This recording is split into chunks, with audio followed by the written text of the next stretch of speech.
Oh, God. Oh, what the fuck happened? Oh, God.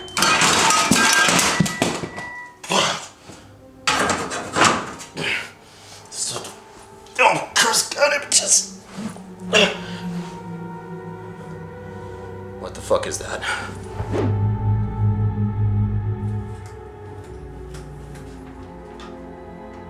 What the... I don't remember recording this.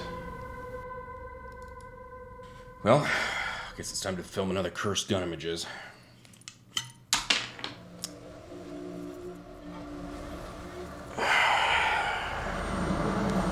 Fuck.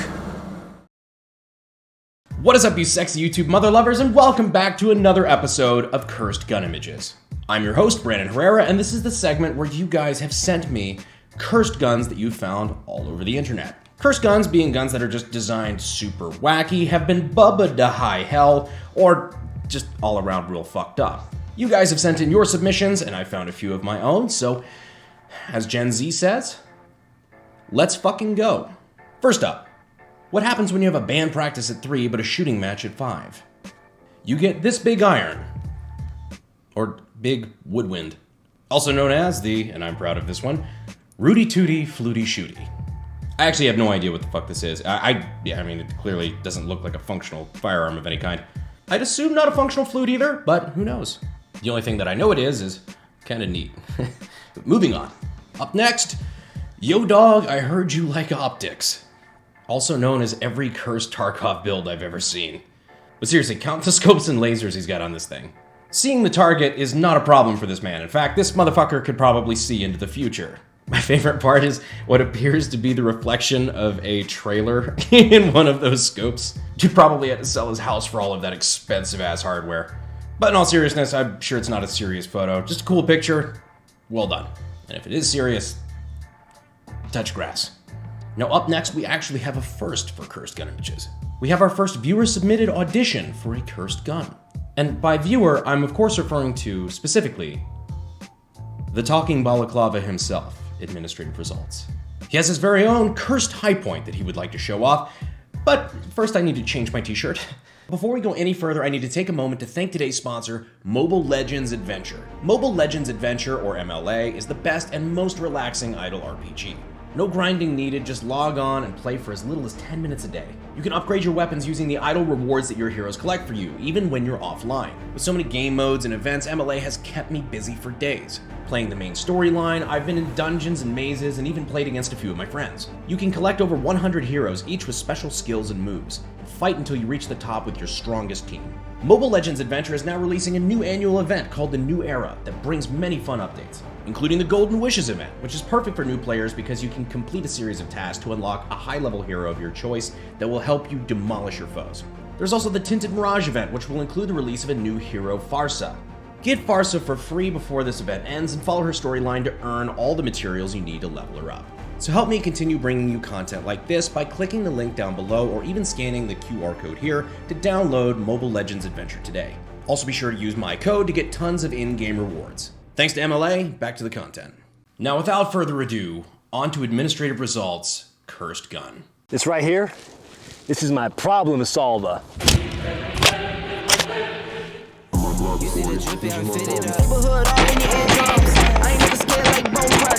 That's right, this is a crossover episode. Now while I don't usually condone you guys doing dumb shit to your guns just to try to get on Cursed Gun Images, this one is from the talking balaclava himself, so I really just couldn't pass it up. So, in his own words. This is my American Idol Cursed Gun audition tape to be on Brandon Herrera's Cursed Gun segment. I thought the time has come to make my very own cursed gun, and damn, this thing's pretty cursed. This is a High Point 995 carbine. I did the yellow spray paint along with the pink accent highlights. Okay, then we got this V-Life 3x9x40 optic on here. We got this Ghost Print Tactical. It is a 3D printed airsoft part. I properly named this gun the Problem Solver. What's kind of disturbing to me is that this is just kind of making me want to do an entire video on high points. So go ahead and leave a comment that includes the phrase problem solver if you'd like to see us do our own high point video.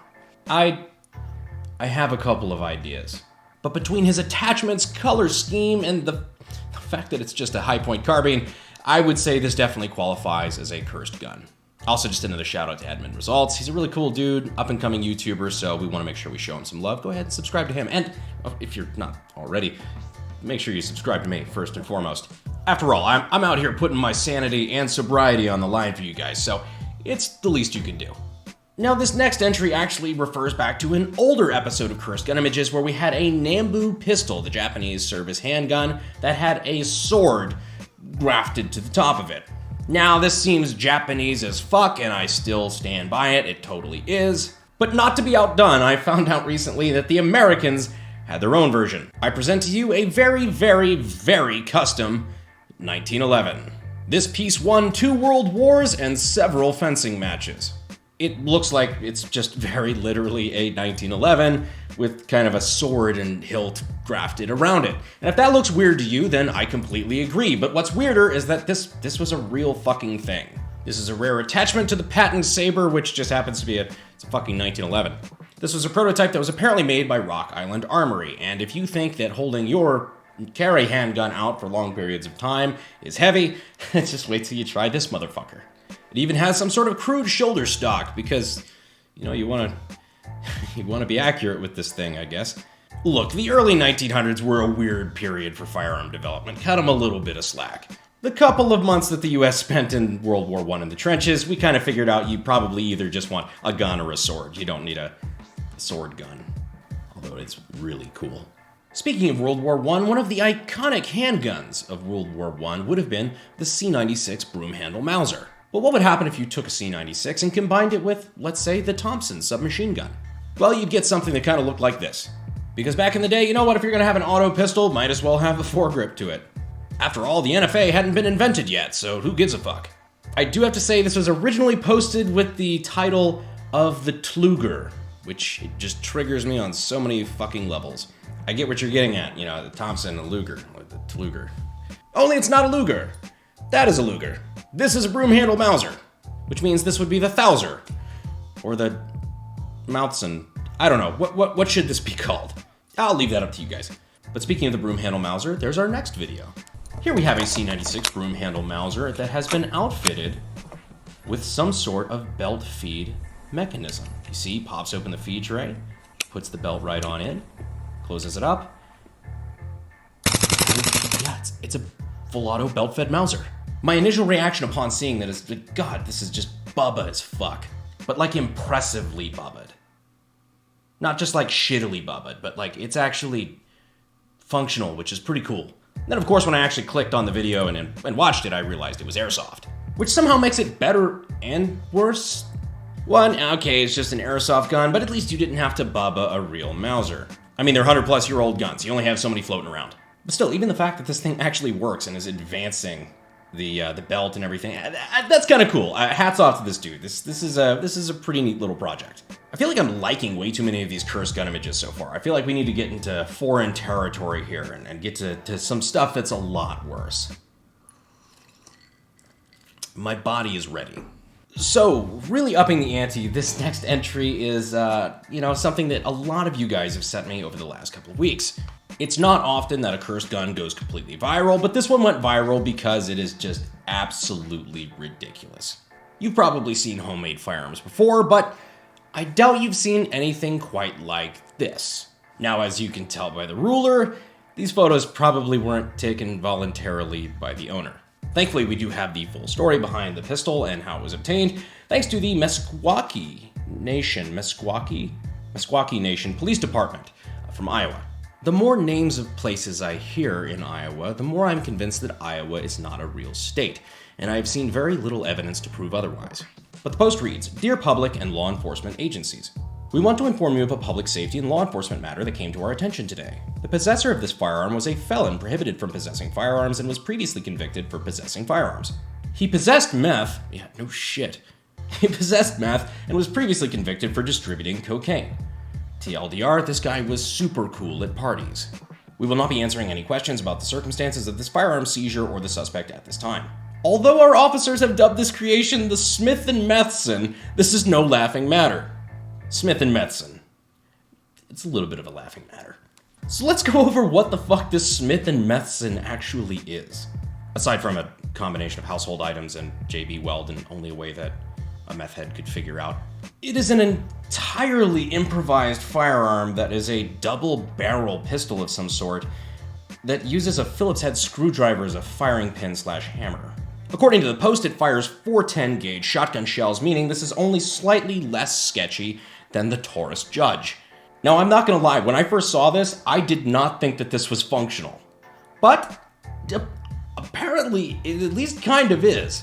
At least according to this video that was later released of the gun somewhat functioning.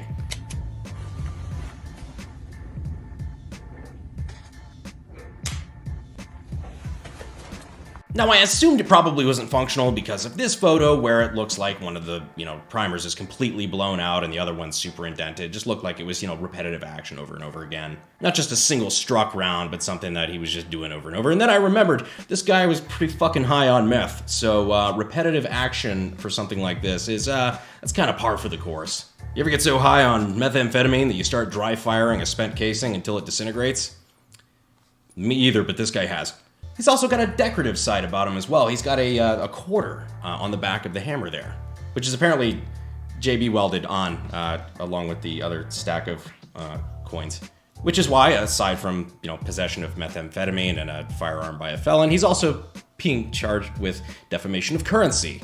But let's be honest with ourselves, he's not really defaming U.S. currency any more than the Federal Reserve does on a daily basis. But the cherry on top of this whole thing has to be the cheap flashlight that is hose clamped to the end of the barrel. Because, let's face it, when meth is causing you to stay up for 4 days in a row, you kind of want to be able to see at night. Thank you to everybody who submitted this, because the Smith and Methson is definitely going to earn a spot in the Cursed Gun Images Hall of Fame. Seriously, man, what the fuck? Check on your friends, because if they've started doing shit like this, it's probably too late. Now, if you're a fan of the channel, well, first of all, you'd be subscribed. And if you think you're subscribed, you might want to double check real quick on that subscribe button, because YouTube's been doing that weird unsubscribe thing lately. But as I was saying, if you're a fan of the channel, you'll know that I am a big lover of belt feds. I'm also a somewhat closeted lover of revolvers. But what if you were to combine belt feds and revolvers? Well, most likely you'd come up with something like this. As weird as this is, it actually looks like kind of a cool concept. Because the two things that belt feds and revolvers have in common is that the action of the gun is what advances the next round, instead of being like, for example, a magazine-fed weapon where it's just a magazine with a spring that's constantly pushing a new round up to be, fed into the gun. So on basic principles, belt feds and revolvers are a match made in heaven. So as weird as this is kind of a neat concept. What's even neater is that this isn't just a Bubba revolver. After a little bit of digging, this is actually a Jocelyn chain pistol. Yes, this was a real, actual prototype, a 20-shot belt-fed revolver. Maybe it's more technically correct to call it a chain, since it's a complete loop and it's attached at the end instead of a belt, which just is loaded on one side and then, spits out the other side. I'm not really sure what the semantics look like on that. But as much as I want to hate it, it's kind of cool. So now I pose you with a moral dilemma. Let's say you're a boomer in love with the 1911. However, you really want to get into long-range shooting and want a 6.5 Creedmoor precision rifle. Well, now you don't have to choose. Introducing the 6.5 Creedmoor 1911. Because nothing says efficiency like taking a 1,000+ yard capable cartridge and putting it into a non-stabilized handgun platform for no fucking reason. Honestly, memes aside, this is kind of fucking neat, although that scope might be a little optimistic. Plus, it might as well be a 308 or any other rifle cartridge, considering you've got like a 10-inch barrel and 0 points of stabilization aside from the 2 hands God gave you. Plus, the magazine and frame are nowhere near close to big enough to be able to actually feed it, so you've got a single-shot weapon. Which is good, because 6.5 Creedmoor these days is probably more expensive than shooting 50 BMG. Ask me how I know. So if you've ever wanted to piss off the left and the right at the same time, congratulations, you might be a libertarian. You also might get a kick out of the glong. It's a Glock and a, well, you know. This is listed as both being, well, a Glock frame, but also a device for smoking only pipe tobacco, despite the insignia on the frame. Now, according to US law, being a habitual user of marijuana would make you a prohibited person from owning a firearm. However, it's a pretty good symbolic piece of the libertarian ideal republic, where gay married couples would be able to protect their pot farms with machine guns. And that's something that I can get behind. Despite not being a pot smoker, or being gay, or ever wanting to be married, but I am a connoisseur of machine guns. You know what? Honestly, I don't even know what I was psyching myself up over. Like, this episode of Cursed Gun Images hasn't even been that bad. Like, what do we have up next here? We've got... What the fuck is that? That poor AK. I know the Forgotten Weapons Cursed Crink was bad, but it's gotta be the worst AK I've ever seen. Kyle, forgive me. I don't want to remember this.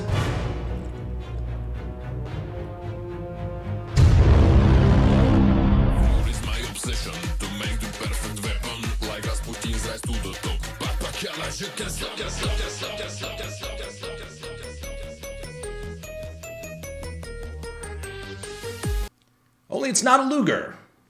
That is a Luger. Nope, that is a 1911. Fuck.